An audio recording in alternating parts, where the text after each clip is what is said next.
नमस्कार। मैं स्नेहा, आपकी होस्ट, एक बार फिर से आपका स्वागत करती हूँ आपके अपने चैनल डर का घर में।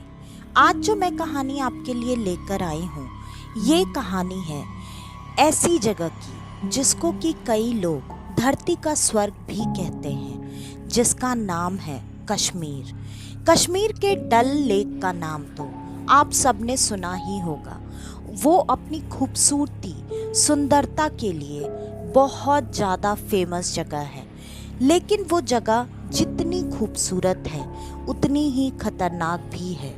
ये बात आप में से शायद बहुत कम लोगों को ही पता होगी। डल लेक एक ऐसी खतरनाक लेक है जहाँ पे कई बार कई सारे लोगों की डूबने के वजह से मृत्यु हो चुकी है। लेकिन ये झील इस वजह से खतरनाक नहीं है क्योंकि वहाँ पे लोग मर जाते हैं। वहाँ की खूबसूरती को शब्दों में बयान करना ये शायद ही किसी के बस की बात होगी, तो ये मेरे भी बस की बात नहीं कि मैं उस जगह की खूबसूरती को अपने शब्दों में उतार सकूं। मेरे शब्द काफ़ी छोटे पड़ जाएंगे, लेकिन आप में से जो लोग वहाँ जाकर घूमकर आ चुके होंगे उनको आज वो नज़ारा शायद इस कहानी के दौरान महसूस हो।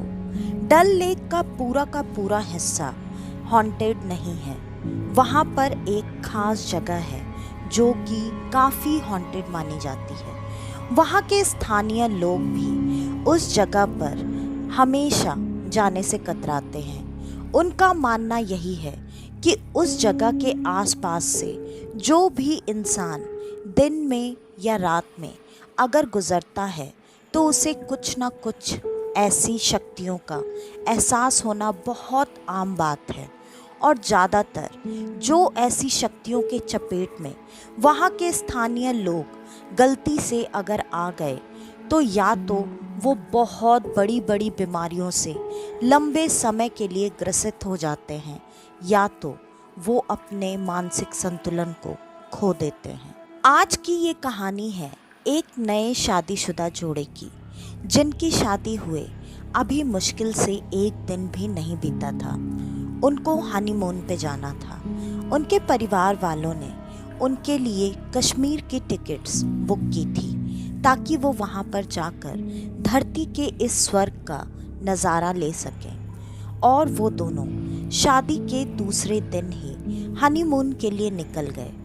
आप सबको ये बात अच्छे से पता होगी कि शादी के दौरान जो नई नवेली दुल्हन होती है उसके हाथों की मेहंदी की खुशबू भी 2 दिनों में नहीं जाती। और कहते हैं ऐसी खुशबू ऐसी शक्तियों को बहुत जल्दी और बहुत तेजी से अपनी तरफ आकर्षित कर लेती है। शायद यही इस जोड़े के साथ भी हुआ। वो दोनों कश्मीर पहुंच चुके थे। उनको रहने के लिए पहले से सारी तैयारियां करवा दी गई थी, लेकिन अब उनको वहाँ होटल रूम में रुकना नहीं था।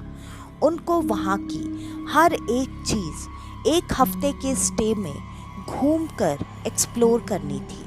दोनों पति पत्नी एक साथ काफ़ी खुश थे। वहाँ पर वो हर जगह जाकर देखना चाहते थे। वो एक शिकारे में बैठकर डल लेक में ही इधर से उधर घूमकर पहाड़ों का और नज़ारों का मज़ा ले रहे थे। लेकिन एक तरफ आगे बढ़ते हुए अचानक शिकारे वाले ने बोट को एक दूसरी तरफ मोड़ना शुरू कर दिया। ये देखते ही तुरंत जो पत्नी थी जिसका नाम नेहा था, उसने तुरंत उस शिकारे वाले से पूछा, भैया आप ये बोट वापस से क्यों मोड़ रहे हो? उधर चलिए ना, उधर देखिए कितना सुंदर व्यू दिख रहा है। हमें उधर नज़दीक जाना है और उधर जाकर फ़ोटोज़ क्लिक करनी है। लेकिन शिकारे वाले ने कोई भी जवाब नहीं दिया। वो जैसे अपनी बोट को मोड़ रहा था, वो चुपचाप अपनी बोट को मोड़ता रहा और आगे की तरफ बढ़ने लगा। ये देखकर नेहा के पति धीरज को गुस्सा आ गया। धीरज ने तुरंत चीखते हुए शिकारे वाले से कहा, अरे भैया आपको सुनाई नहीं दे रहा क्या? मेरी पत्नी बोल रही है वो जो उधर के नज़ारे हैं हमें उधर जाना है। उधर भी जाकर कुछ फोटोज क्लिक करने हैं, आप वापस इधर क्यों मोड़ रहे हैं? वो बोल रही है ना उधर की तरफ चलिए, और अगर आपको लग रहा है ज़्यादा लेट हो रहा है तो हम लोग तुरंत जाएंगे, 10 से 15 मिनट में जाकर आ जाएंगे, चलिए तो। लेकिन अभी भी शिकारे वाले ने उसकी दोनों की बातें पूरी तरह से अनसुनी कर दी। वो इस तरीके से बर्ताव कर रहा था जैसे उसके कानों पर जूं तक नहीं रेंग रही। ये देखकर अब धीरज का गुस्सा बढ़ने लगा। धीरज ने कहा, भैया आप चुपचाप उधर चल रहे हैं कि नहीं? आपको एक्स्ट्रा पैसे चाहिए, मैं एक्स्ट्रा पैसे देता हूँ, लेकिन अगर हमें उधर जाना है तो हमें लेकर चलिए।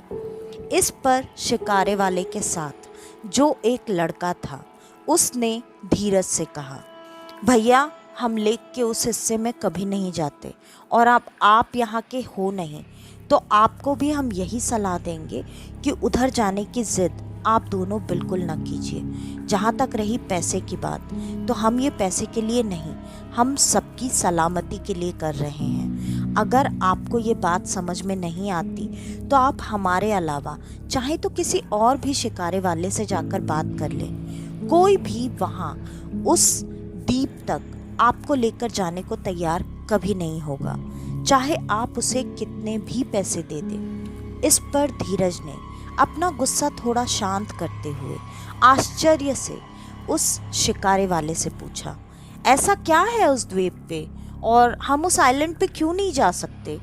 वो देखकर तो बहुत खूबसूरत और आम सा आइलैंड लग रहा है, वहाँ जाने में क्या मुश्किल है? आप बताइए तो सही, अगर आप हमें बताइएगा तो हम जिद नहीं करेंगे। लेकिन शिकारे वाले ने उस बारे में बात करने से भी साफ साफ इनकार कर दिया। लेकिन शिकारे वाले के हेल्पर ने कहा, भैया आप थोड़ी देर इंतज़ार कीजिए, जब आप थोड़ी देर इंतज़ार कीजिएगा हम किनारे पर पहुंच जाएंगे, तब मैं खुद आपको उस आइलैंड के बारे में सारी बातें बता दूंगा, और सुनने के बाद जहाँ तक मुझे पता है आप भी उस आइलैंड पर जाने की ज़िद बिल्कुल नहीं करेंगे। ये बात सुनकर धीरज बिल्कुल शांत हो चुका था। धीरज और नेहा थोड़ी देर में ऐसे ही नज़ारों का मज़ा लेते हुए किनारे तक अब पहुंच चुके थे। दोनों अब उस आइलैंड की कहानी सुनने के लिए काफ़ी एक्साइटेड हो चुके थे, और शिकारे वाले के वहाँ से चले जाने के बाद उसके हेल्पर ने नेहा और धीरज दोनों को उस आइलैंड के बारे में बताना शुरू किया। उसने बताया, यहाँ पर एक किस्सा है काफ़ी सालों पुराना, हमने भी कभी देखा नहीं, हमने भी सिर्फ सुना ही है। उसने बताया उसे उसके पूर्वजों से ये कहानी पता चली है कि उसके पूर्वज, उनके भी पहले के जो पूर्वज थे, वहाँ उन सब का अंतिम संस्कार किया जाता था। एक तरह से अगर बोला जाए तो वो पूरा का पूरा आइलैंड अंतिम संस्कार करने वाली जगह है, जो कि अच्छी नहीं मानी जाती है। अगर आप दिन के समय भी उस आइलैंड के करीब से अगर होकर गुजरते हैं, या फिर उस आइलैंड के पास एक बड़ा सा पुल भी है, अगर आप उस पुल के पास से भी गलती से भी गुजर जाएं, तो आपको कोई ना कोई ऐसी शक्ति अपनी झलक ज़रूर दिखा देती है।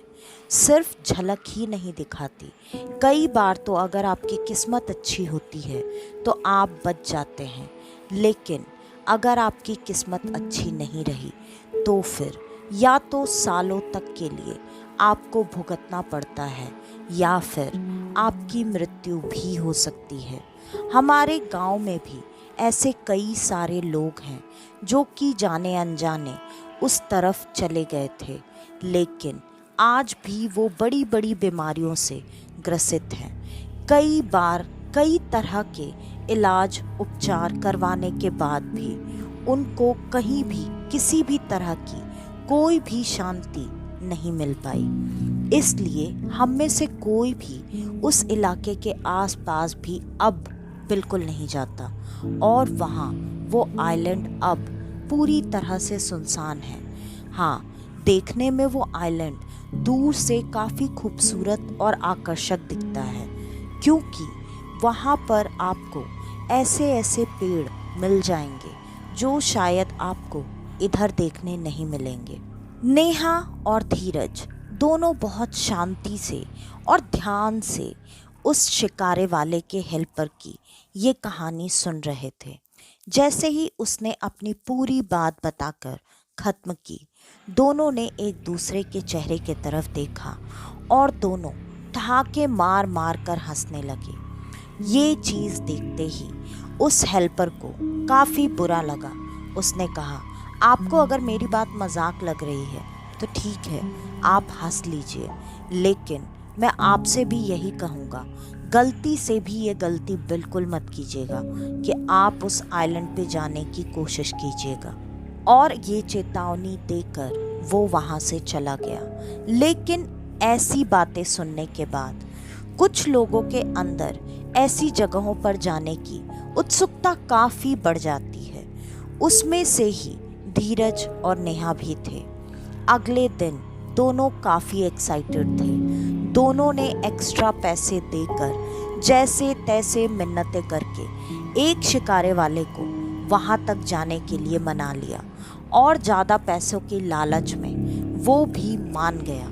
लेकिन उसने साफ साफ कहा था कि दिन के समय ही हम वहाँ जाएंगे और वहाँ से सूरज ढलने से पहले पहले हर हाल में वापस आ जाएंगे।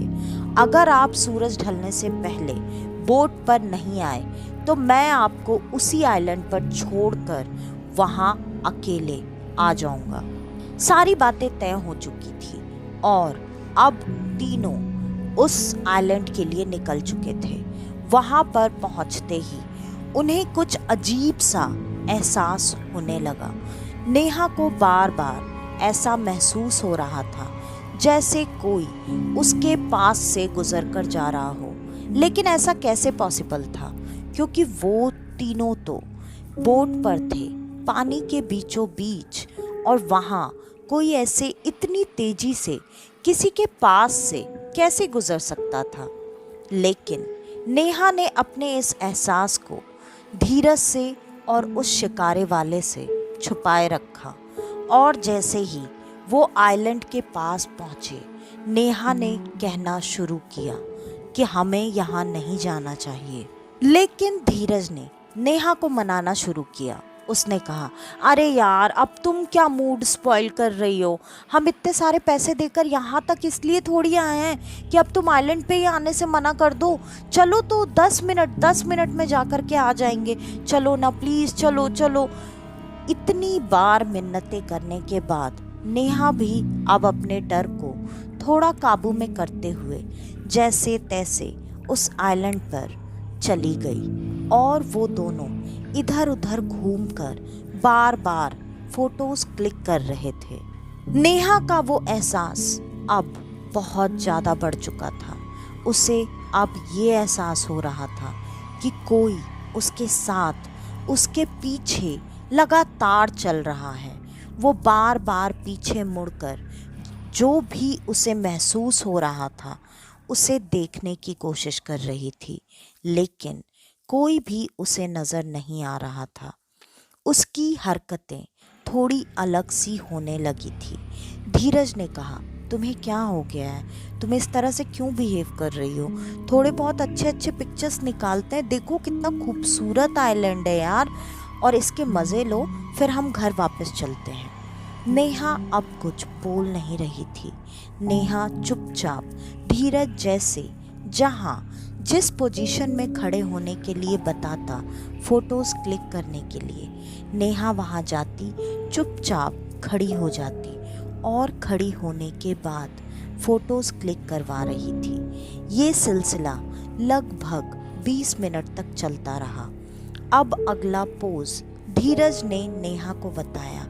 एक पेड़ को लग कर, मतलब जैसे वो उस पेड़ को गले लगा रही हो, खड़े होने के लिए कहा।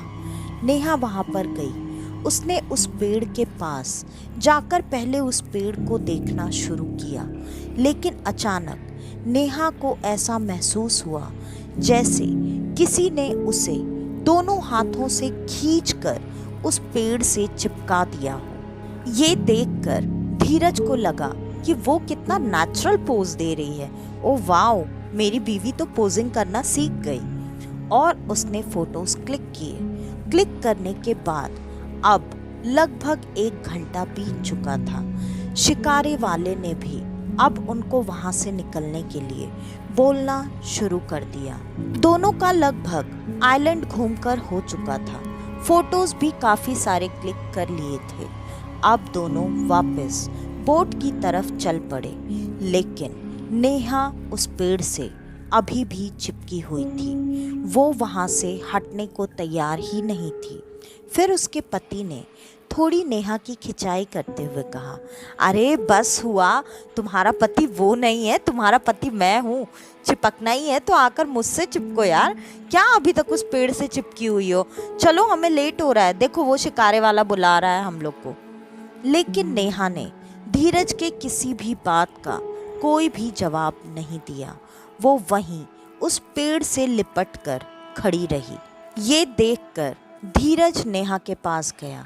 उसने नेहा को उसके हाथ से पकड़ा और उसे बहुत आसानी से अपने तरफ खींचकर बोट की तरफ लेकर जाने लगा। धीरज लगातार नेहा को लग रहा था जैसे खींच रहा है और धीरे धीरे नेहा का वेट बढ़ता जा रहा था। धीरज को नेहा को खींचने में अब काफी ताकत लग रही थी। धीरज को अजीब सा एहसास होने लगा। धीरज ने कहा, अरे चलते चलते सबका वेट घट जाता है यार, तुम्हारा वेट ये बढ़ता कैसा जा रहा है, तुम क्या कर रही हो? और थोड़ा तो अपने पैरों में तेजी लाओ, हमें चलना है वहाँ नीचे तक। लेकिन नेहा कोई भी जवाब नहीं दे रही थी।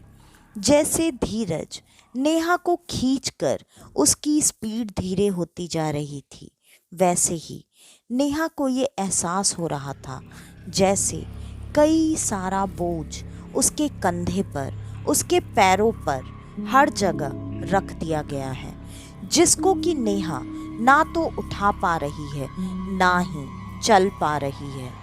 जैसे तैसे धीरज नेहा को खींचकर लाकर उसने शिकारे में बिठा दिया और अब तीनों किनारे की तरफ चल पड़े। नेहा ने पूरे रास्ते कुछ भी बात नहीं की, जबकि धीरज ने कई बार नेहा से कई सारे सवाल किए। नेहा ना तो धीरज की तरफ देख रही थी और ना ही धीरज के किसी सवाल का कोई भी जवाब दे रही थी। धीरज को नेहा की ये हरकतें थोड़ी सी अजीब लग रही थी, लेकिन उसने शिकारे वाले के सामने कुछ भी जाहिर करना बिल्कुल सही नहीं समझा। इसलिए वो चुपचाप नेहा के साथ जब किनारे पर आकर पहुंचा, तब नेहा शिकारे में से भी निकलने को जैसे तैयार नहीं थी, या फिर वो खुद का बोझ नहीं उठा पा रही थी, जिससे कि वो जिस जगह पर बैठी थी उसी जगह पर बैठी हुई चुपचाप नीचे सर झुकाई हुई थी। फिर धीरज ने वापस से नेहा का हाथ पकड़कर बाहर खींचने की कोशिश की, लेकिन अब नेहा का वजन पहले से कई गुना ज़्यादा बढ़ चुका था।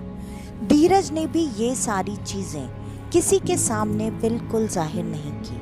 उसने जैसे तैसे नेहा को जोर लगाकर शिकारे से बाहर किनारे पर खींच लिया और शिकारे वाले के वहाँ से जाने के बाद उसने अब नेहा से सवाल करना शुरू किया, लेकिन नेहा अभी भी किसी भी सवाल का कोई भी जवाब नहीं दे रही थी।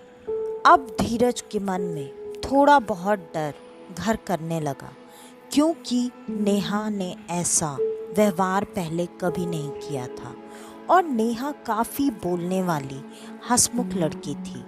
नेहा ने आज तो अपने मन की चीज़ की थी। उसको ही पहले उस आइलैंड पर जाना था और अब उस आइलैंड पर जाकर आने के बाद नेहा का ऐसा वियर्ड बिहेव करना धीरज को बिल्कुल भी हजम नहीं हो रहा था। फिर दोनों अपने रूम की तरफ आगे बढ़ने लगे और रूम में आने के बाद धीरज फ्रेश होने के लिए बाथरूम में चला गया। नेहा चुपचाप अपने बिस्तर पर जाकर लेट गई और सोने के लिए कोशिश करने लगी। जब धीरज बाहर निकलकर आया तो उसने देखा नेहा की आंखें लग चुकी थी। उसने भी उसे अभी जगाना बिल्कुल सही नहीं समझा उसे लगा शायद इतनी दूर जाकर वो थोड़ा थक गई है, तो उसको थोड़ा आराम करने के लिए उसने छोड़ दिया और वो वहाँ से बाहर निकलकर अपने होटल के बार वाले एरिया में जाकर बैठकर शराब पीने लगा। थोड़ी देर बाद जब उसने घड़ी की तरफ देखा तो काफ़ी देर हो चुकी थी। लगभग 4 घंटे बीत चुके थे। अब वो अपने कमरे में वापस आया और नेहा को उठाकर खाना खाने जाने की कोशिश करने लगा, लेकिन नेहा आंखें खोलने को तैयार नहीं थी। काफ़ी देर कोशिश करने के बाद नेहा उठी और जब धीरज ने उससे खाना खाने के लिए पूछा तो नेहा ने कुछ भी जवाब ना देते हुए सिर्फ अपना सर हाँ में हिला दिया और दोनों खाना खाने के लिए बाहर चले गए। जब वो खाना खा रहे थे तो नेहा आज काफ़ी अलग तरीके से खाना खा रही थी। उस तरीके को अलग कहने से ज़्यादा अच्छा तब आप लोगों को समझ में आएगा जब मैं उसे ये कहूँ कि वो काफ़ी बदतमीज़ों की तरह खाना खा रही थी। वो खाना जिस तरीके से खा रही थी लग रहा था जैसे उसने ज़िंदगी में कभी कोई खाना खाया ही नहीं है। वो खाने को ज़बरदस्ती उठाकर अपने मुंह में एक साथ भर लेना चाहती थी। अभी जब वो अपना मुंह भी खोल रही थी तो उसका मुंह इतना बड़ा खुल रहा था जो कि आम इंसानों का कभी नहीं खुल सकता। ये सारी चीज़ें अब धीरज को सच में डरा रही थी।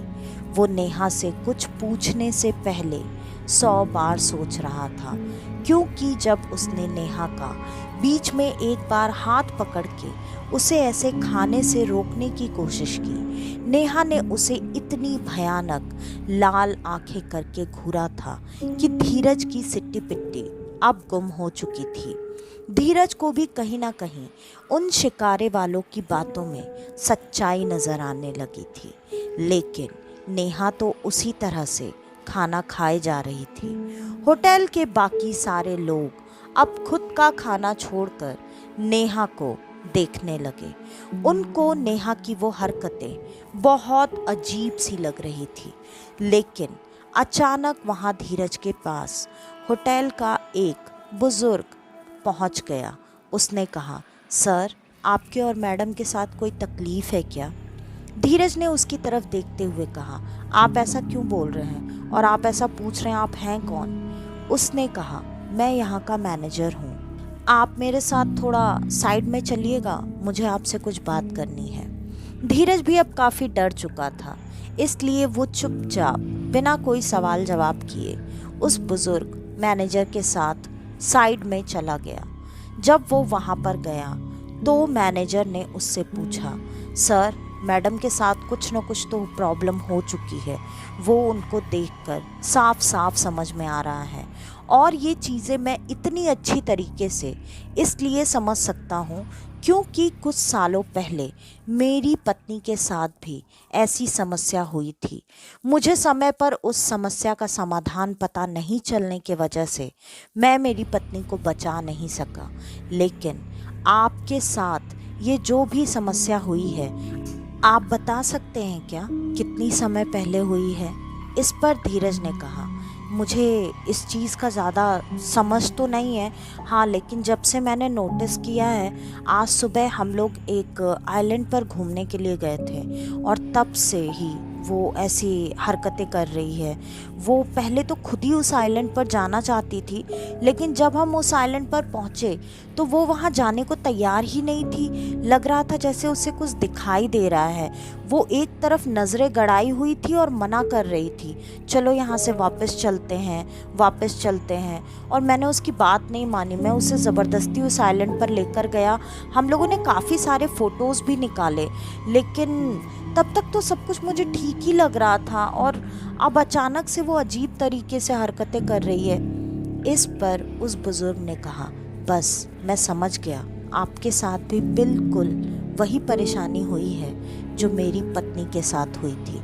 हमने भी सालों पहले ये गलती की थी और हम उस आइलैंड पर सबके मना करने के बाद भी पहुंच गए थे। लेकिन वहां पहुंचने के बाद हमने अपनी ज़िंदगी में वो मुसीबतें उठा ली जो कि हमने कभी सपने में भी नहीं सोची थी। इस पर धीरज ने कहा, तो फिर आपकी पत्नी को आपने ठीक कैसे किया?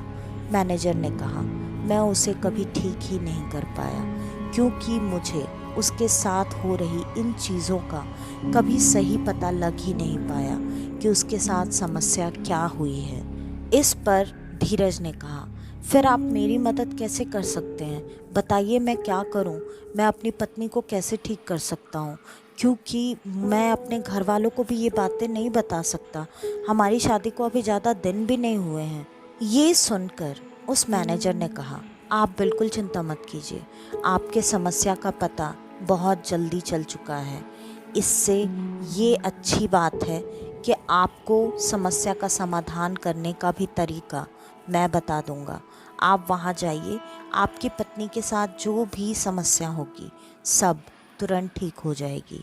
मेरे पास एक ऐसा लॉकेट है जो कि मेरे पत्नी के आखिरी समय पर उसके लिए एक बाबा जी ने दिया था।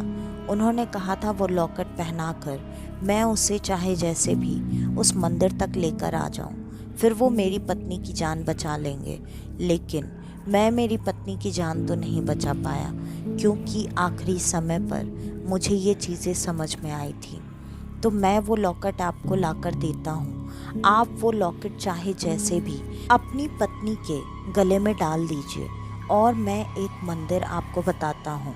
यहाँ से कुछ किलोमीटर की दूरी पर माता रानी का एक बहुत पुराना और प्रसिद्ध मंदिर है। आप वहाँ पर इनको लेकर जाइए और वहाँ के पंडित जी काफ़ी जानकार हैं। आप उनको जैसे ही इन समस्याओं के बारे में बताएंगे, वो तुरंत इसका समाधान कर देंगे। ये बात सुनकर धीरज काफ़ी खुश हुआ और उसने कहा, ठीक है, आप मुझे वो लॉकेट प्लीज़ ला कर दे दीजिए। आप हमारी इतनी मदद कर रहे हैं, आपका एहसान मैं कभी नहीं भूल सकता। इस पर मैनेजर ने कहा, मेरे लिए भी अगर ऐसे कोई आगे आया होता तो शायद आज मेरी भी पत्नी जिंदा होती। और आज आपकी पत्नी को वैसी हालत में देखकर मुझे मेरी पत्नी की याद आ गई। इसलिए मैं आप दोनों की मदद किए बिना पीछे कैसे रह सकता था। वो मैनेजर दिल का काफ़ी अच्छा और साफ इंसान था। थोड़ी ही देर में उसने अपने घर जाकर वो लॉकेट वो लेकर आया और वो लॉकेट उसने धीरज को दे दिया। रात को धीरज नेहा के सोने का इंतज़ार करने लगा। नेहा को नींद लग चुकी थी और धीरज ने चुपके से ले जाकर वो लॉकेट नेहा के गले में डाल दिया। और उसके थोड़ी देर बाद धीरज को ऐसा लगा जैसे नेहा थोड़ी सी चीखी और फिर बेहोश हो गई। धीरज ने ज़्यादा देर ना करते हुए तुरंत उसको उसी समय एक गाड़ी का इंतज़ाम करके रखा हुआ था, जिसमें होटल के मैनेजर के ही मदद से उसने उठाकर अपनी पत्नी को उस गाड़ी में बिठा दिया और वो उसे मैनेजर के बताए हुए मंदिर के रास्ते पर लेकर आगे बढ़ गया। काफ़ी देर तक ट्रैवल करने के बाद वो वहाँ उस मंदिर के सामने पहुँच चुका था। उस मंदिर को पहचानना कोई मुश्किल बात नहीं थी, क्योंकि उस मंदिर की सजावट, उस मंदिर की बनावट, उस मंदिर का ऑरा, सब कुछ इतना अलग था जो कि दूर से ही आपको ये महसूस करवा सकता था कि वहाँ पर कोई बहुत बड़ी पॉजिटिव शक्ति मौजूद है। वैसे तो भगवान के हर मंदिर के सामने आपको वो पॉजिटिविटी फील होती ही होगी, लेकिन जो मंदिर जितना पुराना होता है उस मंदिर की शक्ति, उसकी वाइब्स उतनी ही ज़्यादा अलग होती है। वैसे तो ये मेरा पर्सनल ओपिनियन है, बाकी आप लोगों का पता नहीं, क्योंकि मैं जब भी ऐसे किसी मंदिर के पास जाती हूँ उसके प्रांगण के अंदर बैठने की ज़रूरत नहीं होती। आप उसके आसपास भी कुछ एरिया में पहुँच जाओ तो एक अलग सी पॉजिटिविटी फील होने लगती है। ये मैंने खुद ने महसूस किया है। अब धीरज अपनी पत्नी को लेकर मंदिर के प्रांगण में आ चुका था। वहाँ पर कुछ सेवक थे जो कि मंदिर की सेवा करते थे, उनकी मदद से धीरज ने अपनी पत्नी को मंदिर के अंदर दाखिल किया और उसको देखते ही तुरंत वहाँ के जो बड़े गुरुजी थे उनको समझते देर ना लगी कि बच्ची के साथ समस्या क्या हुई है। उन्होंने तुरंत इशारे से धीरज और बाकी के उनके शिष्यों को कहा कि वो नेहा को माता रानी के सामने लिटा दे। वहाँ पे नेहा को लिटा दिया गया और पंडित जी ने अपनी पूजा शुरू कर दी। पंडित जी की पूजा मुश्किल से आधे घंटे की ही हुई होगी। तुरंत नेहा उठकर बैठ गई और पंडित जी और धीरज को बार बार देखने लगी। उसको कुछ भी समझ में नहीं आ रहा था। पंडित जी ने अपनी पूजा पूर्ण की। पूजा संपूर्ण करने के बाद उन्होंने धीरज को कहा कि वो मंदिर के बाहर से सुहागनों का जो माता रानी को चढ़ाने का सामान मिलता है वो सारा सामान लेकर आ जाए। धीरज ने बिल्कुल वैसा ही किया और फिर नेहा और धीरज ने दोनों ने एक साथ मिलकर वो सुहागनों वाला सामान माता रानी को अर्पित किया। फिर पंडित जी से भी आशीर्वाद लिया। पंडित जी ने कहा, अच्छा हुआ तुम दोनों को इस मुसीबत का पता समय रहते ही चल गया, वरना इस मुसीबत से बचना काफ़ी मुश्किल था। और कम से कम 6 महीने तक लगातार दुर्गा चालीसा का पाठ करना और माता रानी के आगे घी का दीपक जलाना तुम लोगों के ज़िंदगी से सारी मुसीबतें हमेशा हमेशा के लिए दूर हो जाएंगी और माता रानी की कृपा तुम दोनों पर होगी। ये सुनकर दोनों ने पंडित जी से आशीर्वाद लेकर वहाँ से आगे बढ़ने की अनुमति ली और पंडित जी का आशीर्वाद लेकर वो दोनों खुशी खुशी अपने बचे हुए ट्रिप को पूरा करके घर सही सलामत वापस आ गए। उसके बाद नेहा की ज़िंदगी में कभी कोई ऐसी मुसीबत दोबारा नहीं आई, क्योंकि जब उसने माता रानी की पूजा करना शुरू कर दिया उसके बाद उसका मन माता रानी में ऐसा रम गया कि उसने कभी भी उनकी पूजा अर्चना करना छोड़ा ही नहीं। और जिस पर माता रानी की कृपा हो उसके आसपास तो ऐसी शक्तियाँ कभी भूले से भी नहीं आ सकती। तो आज की ये कहानी यहीं पर ख़त्म होती है। आपको हमारी आज की ये कहानी कैसी लगी हमें कमेंट करके ज़रूर बताइएगा। और अगर आपको हमारी ये कहानियाँ पसंद आती हैं तो ज़्यादा से ज़्यादा हमारी इन कहानियों को शेयर करें। और अगर आपके पास आपकी ऐसी कोई कहानी हो तो डिस्क्रिप्शन में दिए ईमेल आईडी या इंस्टा आईडी पर आप हमें आपकी वो कहानी भेज सकते हैं। और अगर आप हमारे इस चैनल पर आज पहली बार आए हैं तो हमारे इस चैनल को लाइक, शेयर और सब्सक्राइब करना बिल्कुल ना भूलें। तो आज के लिए बस इतना ही। मैं स्नेहा आपकी होस्ट आज के लिए लेती हूँ अलविदा।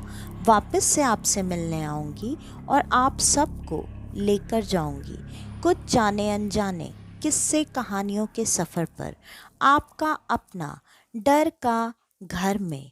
तो तब तक के लिए नमस्कार।